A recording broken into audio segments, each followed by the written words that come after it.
Maybe if I walked a little faster, I'd warm up. I don't know if I could handle another cold night like last night. I quickened my pace as I took and exhaled a deep breath, which reminded me of a steam locomotive, only there was no fire inside to keep me warm. I was encouraged, only slightly, as it lit up like a rainbow and mingled with the morning sunlight breaking through the trees across the road. That's 3 long nights in a row that I had to make my way on this lonely highway, through the dampness of the northwest. I wish someone would stop and offer me a ride. It's not like it used to be back in the 60s and 70s, when it was no problem to hitchhike from one end of the country to the other. These days, people rarely pick up a stranger, but then who could blame them with all the weirdos on the road? Fortunately, today was sunny, and when the morning warmed up and moved on, it caused my clothes to dry out, and as the night escaped the day, it made everything around me look as if it were on fire, turning everything into a halo of rainbows and smoky mist. At least the rays felt good on my face and shoulders. A pickup with an old couple passed and didn't even give me a second look. I guess I will have to play dead in the road to get a ride. I walked for another hour. Perhaps, this is the loneliest road in America. As I was walking, I saw a flash of brown in the woods and turned to look. That was funny, a flash of brown in the woods? It was more of a light brown with a tint of yellow and didn't look like tree bark. It turned out to be a house, the first I have seen for the last 20 miles. I didn't recall passing a driveway or a road leading off the highway. I walked into the woods to get a better look. It turned out to be a big log cabin. I went in a little further until I was standing in the yard. I took a deep breath when I could see the whole property. The cabin was rustic. It had a big front porch with faded painted columns supporting the overhanging roof, and windows with light brown, almost yellow shutters, across the front, one end to the other. "Are you here to fix the roof?" she asked. "What?" She answered, "Are you here to fix the roof? I called 3 days ago." "No, I'm not. I saw your cabin from the highway and came in from the woods to get a better look." "Oh, okay. What highway?" I turned to look, but I could not see the road from where I was standing. Oh well, I turned around to explain myself when I noticed how beautiful she was. "Can you fix my roof?" I answered, "Probably, let me have a look at it." She led me around to the side of the home to where a ladder was leaning up against the cabin. I climbed to the top of the ladder where I found several shingles had fallen away from the roof. "I can fix this if you have some replacement shingles, and some roofing nails." She said, "I do. Let me get them for you." I shouted after her, "Bring me a hammer too." "Okay." I am not a dangerous person by any stretch of the imagination, but this woman had no fear of me. I could have been any kind of deranged human being, and here I was fixing her roof.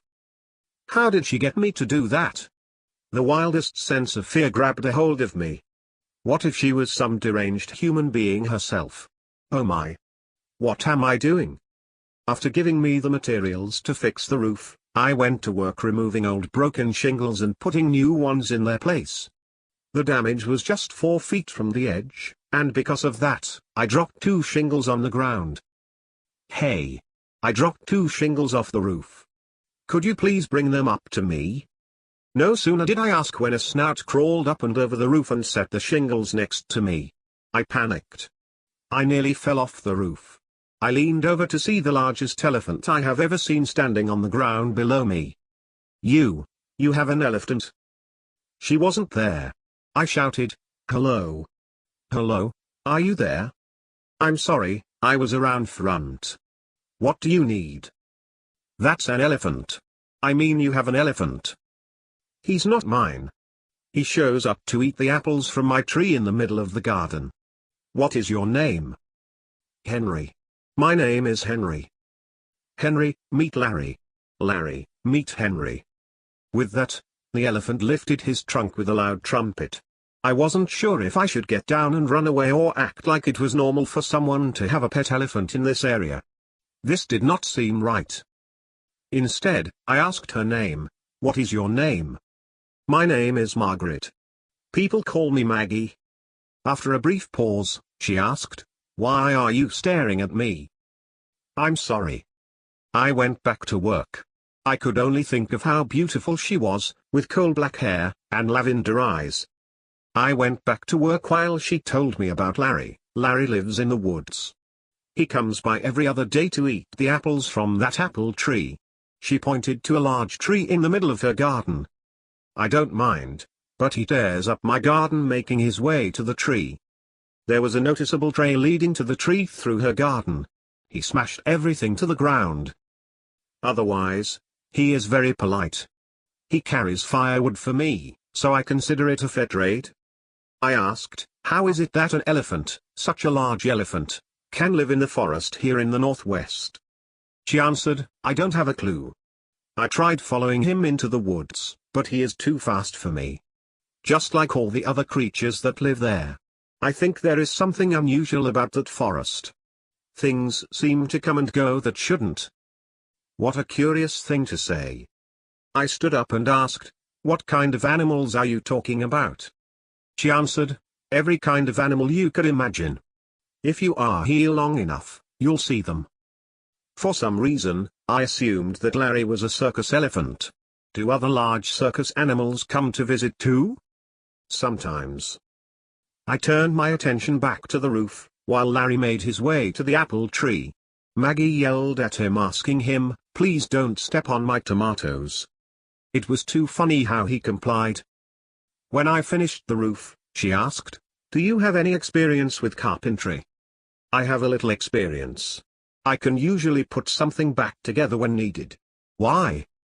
She led me back to the front of the cabin and to an old broken-down mailbox. Larry broke my mailbox, smashed it to the ground. I have everything I need to rebuild it, but I am not a carpenter. I can pay you if you like. I wasn't sure how to respond. I said, no, don't worry about paying me. I am happy to fix it for you. I was getting worried because I needed to get down the road before it got too dark. Otherwise, it was going to be another cold night on the highway, although I didn't say anything about it. I hoped it wouldn't take too long and then I could be on my way. It was more work than I had expected. I had to dig out the old cement anchor and pour a new one, then place the new box and prop it up so that it stood straight. That took most of the day. She did feed me lunch, chicken soup and grilled cheese sandwiches. To my disappointment, evening showed up before I finished. Now, I have to spend another night in the damp northwest weather. I should have just kept going down the road. Despite my frustration, and as much as I wanted to be angry, I couldn't because I didn't mind fixing her roof and mailbox, even if it cost me another cold damp night on the road. As I put the tools away, and while saying my goodbyes, she offered me a place to stay for the night.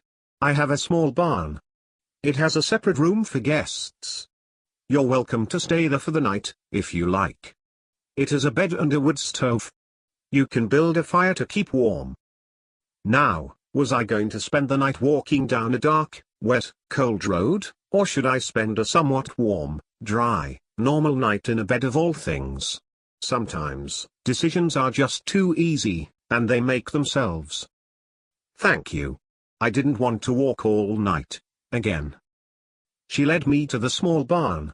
I hadn't noticed it earlier while fixing the roof because it was on the other side of the cabin out of my sight.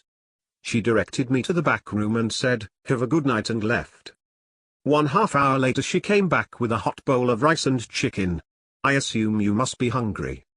I am. Thank you. I built a fire, ate the rice, and made the bed. I was sleepy, but I laid there thinking just how beautiful she was. Eventually, I fell asleep. I slept in the next morning. It was very hard to get out of that warm comfortable bed. Maggie was already working in her garden when I emerged from the barn. She asked, "Good morning, Henry. Did you sleep well?" I looked at Larry, who was already stealing apples from her tree. I answered, "I did. I slept very well. In fact, I can't remember when I have slept so hard." "That's nice. If you're hungry, I could cook up some eggs, maybe some bacon, if you're hungry. I planned to be on my way by now, but I can't refuse your hospitality." Maggie picked 2 red peppers and went into the house to make breakfast. Assuming Larry was tame, I walked over to have a closer look. He was the biggest elephant I have ever seen. And how does he live out here? It was such a peculiar situation. "Henry, come on in, breakfast is ready." The inside of the cabin was so beautiful. A real craftsman built this house. Although the aroma of bacon and eggs filled the kitchen, I could smell burnt wood and cedar. In the middle of the kitchen was a long dining table made from a single piece of walnut, with plates of hot food sitting on either side. I could live like this. "Your table is beautiful, and so is the cabin. Did you have the cabin built?" "No. My father built it, and the table. He died 5 years ago and left it to me. This home, his home, is so beautiful. I can't see living anywhere else. I could almost say it is enchanted, so I could never leave." He did a masterful job. It looks like he was a great carpenter. Yes, he was. Please, sit and eat. I was halfway through breakfast when there came a knock at the front door. Maggie said, "Oh, I forgot, my sisters are coming by this morning." She got up and answered the door. "Come in. Have a seat." They were talking, but I couldn't make out what they were saying.